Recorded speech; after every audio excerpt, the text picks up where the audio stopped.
Bismillahirrahmanirrahim. Assalamualaikum warahmatullahi wabarakatuh. Alhamdulillahirabbil alamin.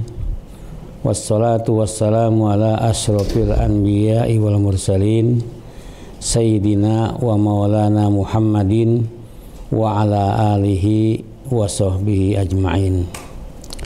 Qala Allah ta'ala fi kitabihil karim, a'udzu billahi minasyaitonir rajim. Bismillahirrahmanirrahim. Yarfa'illahu alladhina amanu minkum walladhina utul ilma darajat. Wa qala Rasulullah sallallahu alaihi wasallam, man arada dunya fa alaihi bil ilmi wa man arada al akhirah fa alaihi bil ilmi wa man aradahuma fa alaihi bil ilmi. Amma ba'du, yang saya hormati seluruh pemirsa MWTV yang berbahagia, baik yang di rumah ataupun di tempat lain. Pada kesempatan yang baik ini, saya akan menyampaikan beberapa hal terkait dengan pentingnya menuntut ilmu.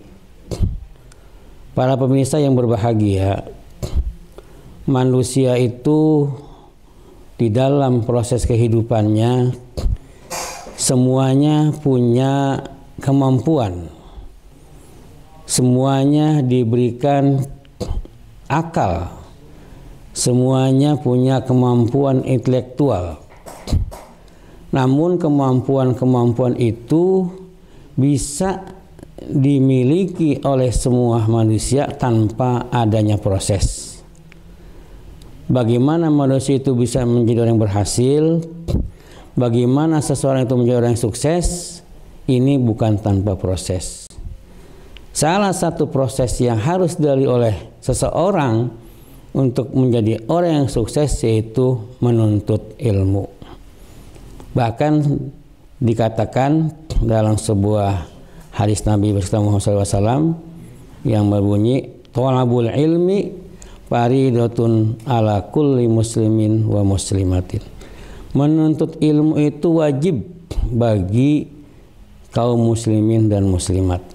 Artinya bahwa dalam proses kehidupan kita ini untuk mencapai sebuah kesuksesan yaitu dengan menuntut ilmu. Allah sudah menjamin bahwa seseorang yang berilmu itu akan diangkat derajatnya.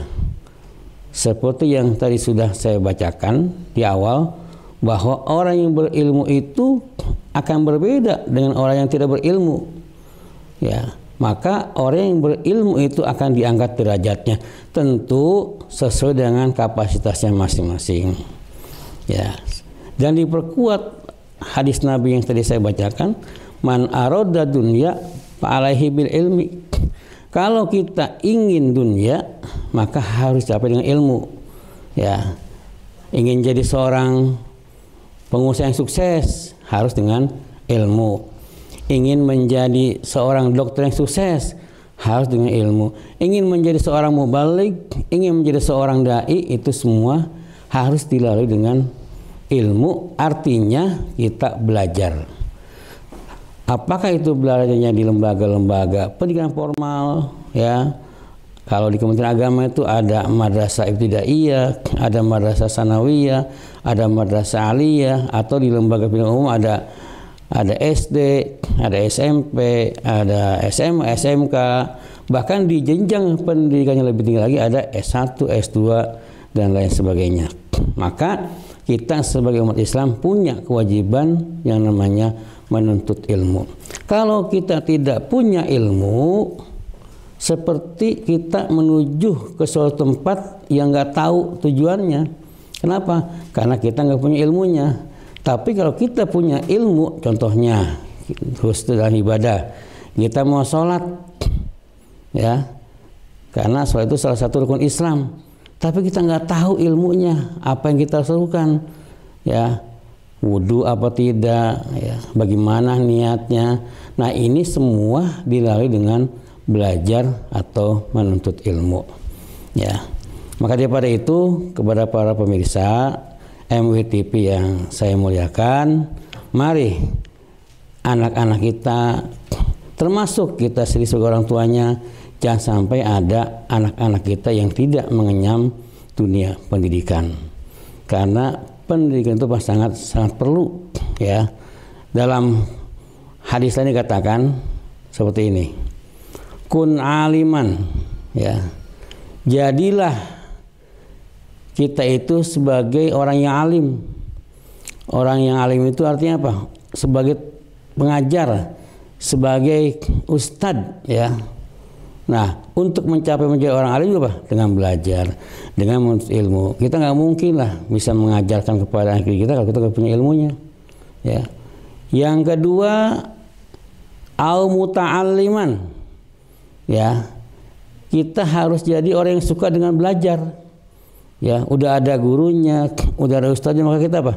Harus siap menjadi orang yang belajar atau muridnya, ya. Kalau kita belum mencapai kepada sebuah yang disebut dengan seorang alim, seorang berilmu, maka kita belajar dulu. Kalau kita belajar, insya Allah kita akan bisa mencapai apa yang disebut menjadi orang yang berilmu. Yang ketiga, au mustami'an, ya. Jadilah kita orang yang suka mendengar dengan hadir di majlis-majlis ilmu. Jadi pendengar aja deh. Udah nggak jadi pengajar, udah nggak mau belajar, ya. Setidaknya kita apa? Mau mendengarkan ilmu atau mendengar di majlis ilmu, gitu ya.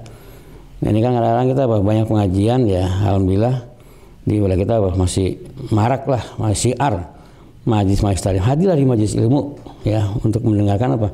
Pengajian-pengajian. Yang keempat, au muhibban, ya. Cintailah kita, ya, cinta dengan majlis ilmu, ya.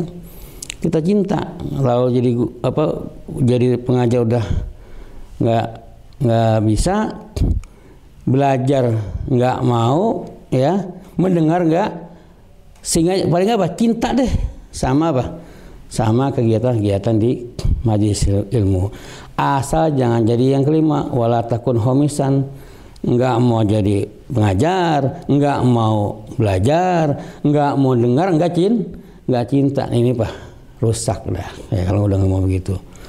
Nah, makanya pada itu saya mengajak buat diri saya dan kepada seluruh pemirsa pentingnya menuntut ilmu, ya. Silakan hadir di majlis ilmu, ya, kita mendengarkan. Apalagi ya kita mencari tempat mengajar itu yang memang jelas guru-gurunya, gitu ya. Kitab apa yang dipelajari, tentang apa, sehingga kita apa? Paham, ya. Jangan sampai diri kita ini kosong daripada ilmu, ya. Baik ilmu pengetahuan agama, ilmu pengetahuan umum. Karena doa kita kan yang sering kita baca apa? Rabbana atina fid dunya hasanah wa fil akhirati hasanah wa qina adzabannar. Kita ingin bahagia di dunia dan bahagia di akhirat. Untuk mencapai keduanya maka kita harus punya ilmu. Itu saja mungkin singkat yang dapat kami sampaikan. Mudah-mudahan ada manfaatnya, dan mohon maaf apabila ada kata-kata atau kalimat-kalimat yang kurang berkenan atau bacaan yang kurang pas, ya. Kami mohon dibuka pintu kemampuan yang seluas-luasnya. Wallahul muwaffiq ila aqwamit thoriq. Wassalamualaikum warahmatullahi wabarakatuh.